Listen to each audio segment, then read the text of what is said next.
This is going to be a shorter video on how to prepare competition level ribs.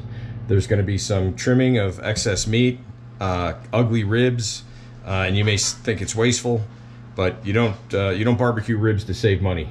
But before we go into the video for prep, I'm going to go through the tools that that I have available or laid out, ready to go. You'll notice that when I cook, I make sure, since I'm cooking raw pork or handling raw pork, that everything is laid out and ready to go, and there's no opportunity for contaminating surfaces that should not be touched or contaminated. Reduces the amount of cleanup time afterwards. But before I go into that, I want to point out that you'll see that my consumables, my reusables, are wrapped in saran wrap, cellophane. Gloves don't make any sense. You'll see tons of videos of people wearing gloves, and it doesn't make them any more sanitary. In fact, it may give them a false sense of confidence that they could start touching countertops and door handles and condiment and seasoning bottles and think that everything's fine. It's not. The only thing gloves do is limit your grip and keep any of the liquids or moisture off your hands.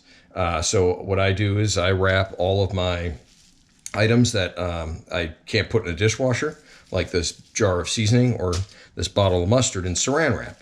When I'm done, and notice the caps are already open, ready to go. My hands are perfectly clean right now, but when I'm done, I wash my hands, I peel the saran wrap off, and I throw it right in the garbage. So as far as what I use, preparation-wise, to get ready for my cleaning.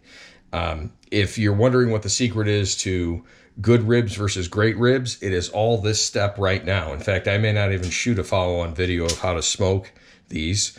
I do a kind of a hybrid of a 3-2-1 at varying temperatures depending on the thickness of the rib. But if you don't set it up right now, you're going to fail later, I promise. So I have a Kansas City brand. I'm in Kansas City. Kansas City brand rub. I have the cheapest mustard I can buy in my local store. And I do a very light sheen of this on the ribs, which I'll show you later, to help the rub stick. I have a couple spare paper towels. Again, you don't want to have to touch the paper towel roll once you've committed to getting the rib moisture or juices, as gross as that sounds, on your hands. So I have a couple piles of select a size paper towel set aside. And then also I'm making 4 slabs of ribs. You'll see that I have 4 individual sets of paper towels used to dry off each slab of ribs after I rinse it. Going on to the ribs, you may know this, you may not know this, but the restaurants typically get the better grade or quality of ribs. This is a $15 slab. They're all about $15. These are choice level. They're not high quality. We'll make them into high quality from a cooking standpoint through this process, but these are as run-of-the-mill, rudimentary cryovac ribs that you can get. I got them from my local grocery store here in Kansas City. When selecting ribs, you want the rib, this notion of, oh, it's a meaty rib, is not always a good thing.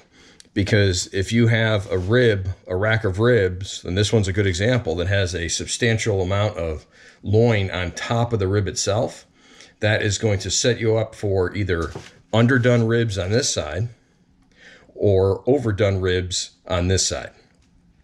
So during the process, remember I said you don't barbecue ribs to save money. We're going to be removing the top section of this, which I'll show you next. Okay, so I'm going to go ahead and open this. I'm not going to open this on video, but I'm going to show you kind of the process. You'll have a thin section and a thick section. Again, for those of you that are beginners and trying to make your first rack of ribs or first set of ribs, you cut along the thick side, so that way you can extract the full slab of ribs once you break the vacuum. Have a garbage can handy or nearby, so you can extract this over. You'll see I have my prep area covered with foil, single sheets of foil, and then down at the end, this is my prep kitchen area. I have a sink, so I can actually go from sink to the prep area where I'm trimming the back and cutting the veins out and trimming the top, and then go onto my cookie sheet, which is right here, also lined in foil. On this sheet is where I'll do my rubbing I'll rub the mustard and then put the actual dressing or the rubbing on and cover this with cellophane, and it goes right into the refrigerator. So all of my prep area is protected with foil. And again, it's pork juice. It's not nuclear waste, but it just makes for a cleaner, more efficient process if you have everything lined up like I have it here. If you can, you may not be able to. And go right from the sink to a paper towel, from the paper towel to the center area where I do my prep work, and then I'll put it temporarily on this cookie sheet for the next stage. All right, if you're going to pay attention to any part of this video, this is the part to pay attention to. So for this section, I'm going to be using a box cutter with a very clean blade. If you decide to do what I'm about to show you with this, which I recommend, if you want competition level ribs without a sinuous pull, make sure you have the simplest box cutter you can find, one that comes apart easily with a screw that you can either put in the dishwasher in its parts or that you can clean thoroughly, and then load a fresh blade so you're ready to go for next time. I have just a regular table knife, not a butter knife, but just a table knife. A butter knife will work well too. And that is to pull the membrane. And then I have a sharp knife, and this is to remove any of the excess meat or mangled meat. And by mangled meat, I'll show you exactly what I mean. This whole section here is full of small bone fragments and fat, and there's some meat in here. So what I do, again, you don't barbecue ribs to save money. I'm probably going to cut it here and extract this section from the tip of my knife up towards my hand, and that'll either go in the garbage or I'll figure out something else to do with that. So to remove the membrane, I start on the short side of the rib and I find the first bone, which is right here. And then I take my table knife and I pry in between the bone and the membrane and kind of slice out like that. I have, as you saw before, I have a bunch of paper towels ready to go on standby, so I don't have to touch anything.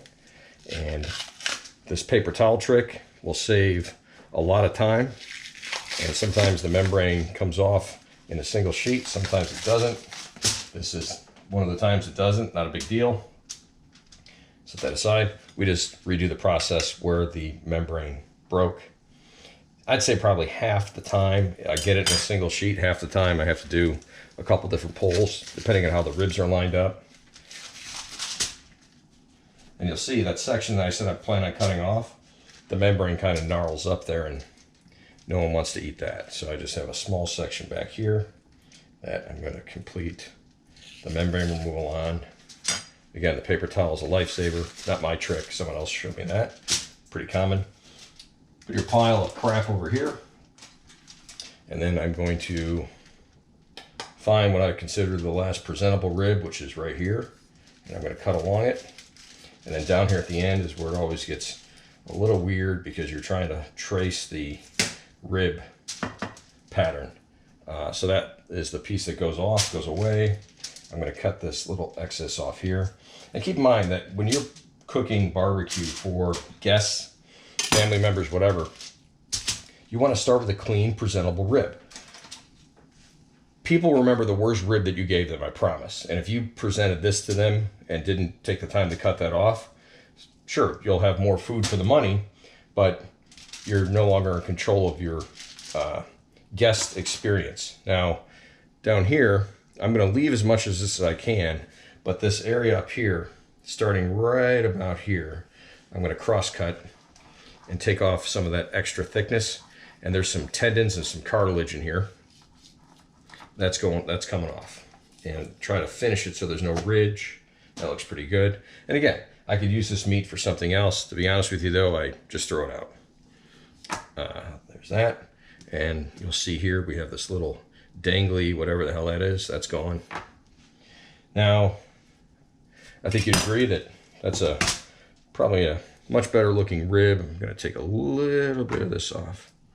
Better looking rack of ribs than where we started. There. And I'm not a prissy pants when it comes to barbecue, but this does have a utilitarian value in that the rib is now much more uniform in thickness, so you get a much more even cook or uniform cook, which is important. Now this next part, again, don't remember where I learned it. I didn't make it up, but it's certainly valuable, is on the leading edge of each bone, you'll see a strip of what I think is cartilage, but encased in this tube or this strip is a vein. And sometimes if you do it right, you can get a little blood to squirt out. There it is right there. That's blood. That's in that tube. We're going to use the box cutter and extract that tube along each leading edge of the rib. Now to do that, what I like to do is I make all my cuts in one direction. So I'm cutting along the leading edge, letting my knife guide.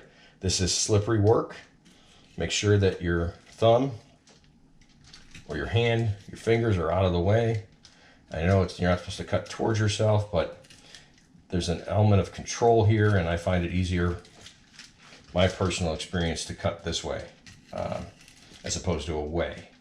But I'm not cutting at a fast speed. I'm not applying a great deal of pressure. This razor blade is very sharp.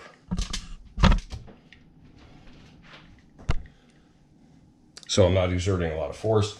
As you know, the more force you have to exert when operating a knife like this or any kind of cutting implement, the less control you have. So I hit all of the leading edges. I turn it around. I'm left-handed, as you can see. Now I'm cutting at an angle down into the bone. And this is going to do a couple things. First of all, this is going to clean up the rib so you don't have that sinuous snap post-cook of undefined, unnamed grossness that sometimes you get with the underside of a rib. That is a clean, what I'll call an extraction. I'm not a doctor, but that's, you can see the vein there. Let's see if I can get that right in the camera. This is that red strip is the vein, and then that white part around it is like that, like I said, cartilage. I don't know what it is, some type of tissue tube that is very difficult to chew. And this is the part that when you take a bite of a rib, sometimes snaps back and you don't know what you just ate. So I'm going to do that for the entire slab. All right, now I'm just going to cover the rib extraction from the cryovac package. I pull straight up. As I said before, I had it cut straight up, and you'll see all the blood and crap in the bottom of the bag. That goes right down in the garbage can, which is in front of my sink here.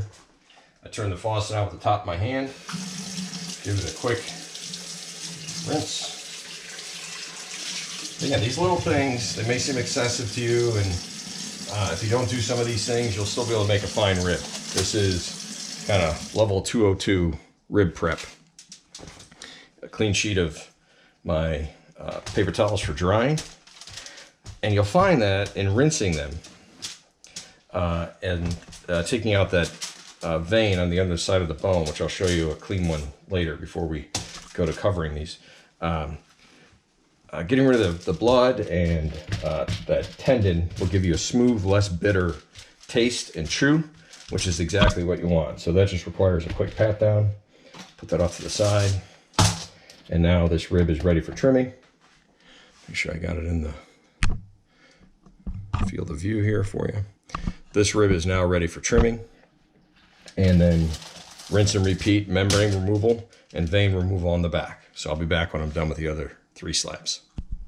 All right, so I'm showing you what I started this, and it looked like it was going to be a clean membrane pull. So I figured I'd show you what a clean one looks like, so you know they're not all multiple attempt membrane removals. You see this is going all the way to the edge, and where it stops is where I'm going to cut off anyway, which I'll show you again. It's this mess back here that doesn't look great raw and won't chew that well cooked. So stuck in the last section here.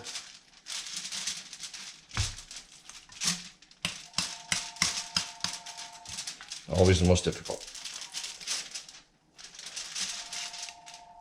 And again, you can imagine trying to navigate through this after it's been cooked, and that's the same experience that your guests will have when they try to eat your ribs that you've spent hours preparing. So there's that piece gone. All right, so I wanted to show you the difference in ribs. So this is the first rib that you saw. You notice you could see the meat after removing the membrane. It's translucent. There's this thin layer of fat, but the membrane's gone and it looks, you can see the meat.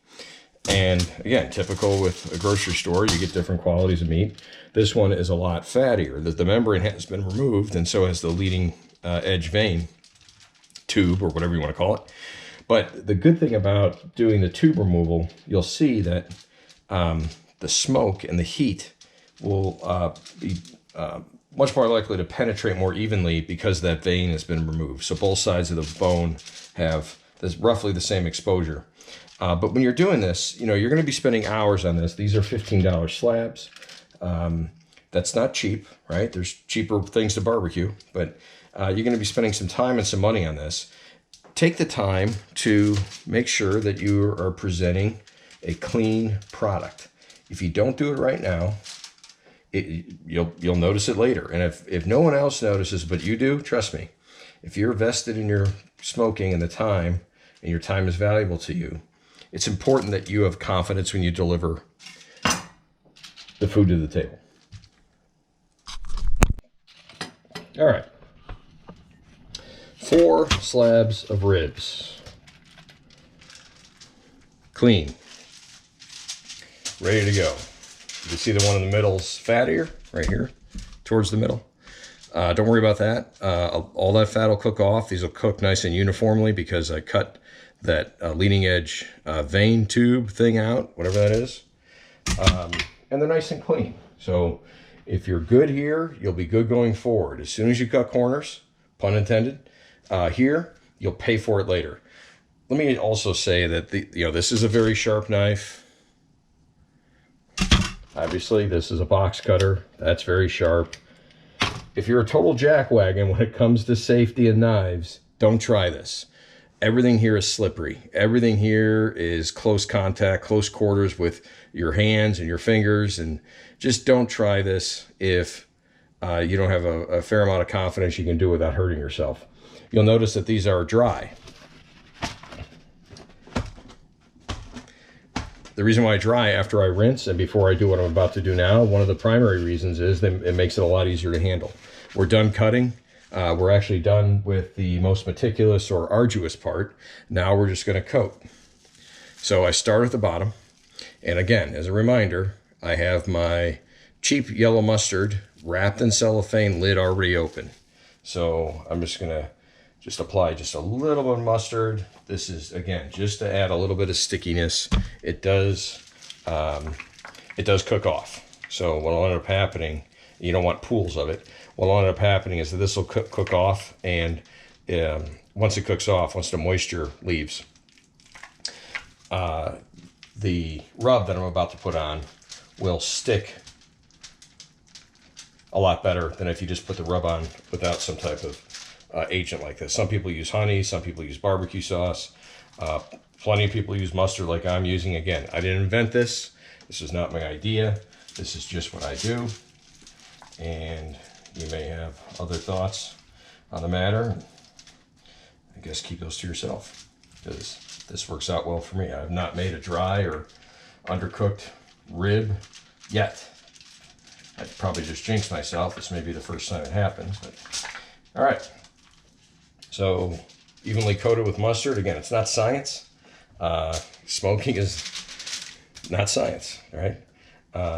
It's not a precise cook, I'll put it that way. Someone might argue and say, well, there's thermodynamics. That's not what I meant. I just meant it's not complicated. I don't have to rinse my hands off because, again, I have my rub wrapped in cellophane.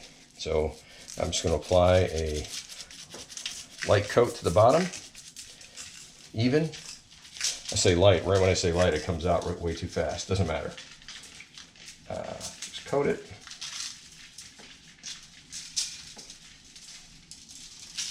Good enough. It's the bottom.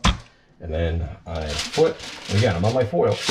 So cleanup is really easy as long as you pick the sheets up in reverse order, which I do most of the time. Again, got a little fat there. Get rid of that. These look nice and uniform thickness wise. I'm going to add another layer of mustard here. And I'm using less as I go left to right as I'm dressing these, because there's still going to be some left on my hands.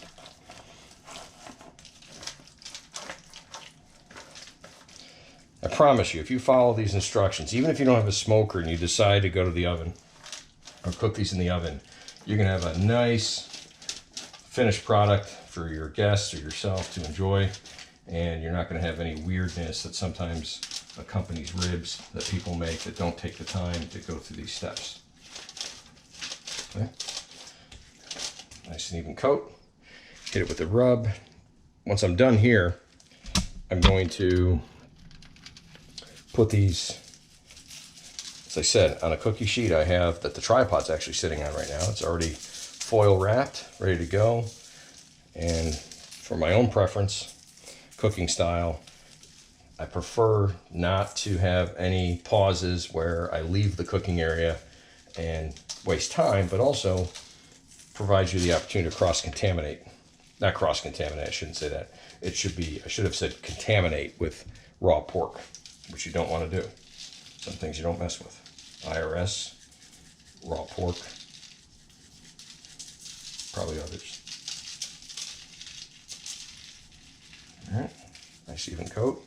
I'll probably hit these again tomorrow before I put them on the smoker. Just so you know, I use a Traeger pellet smoker. Works out well for me. Allows you to control temperature. A couple points on that. Again, this is not going to be the cooking video. This is just the prep video, but a little bit of time.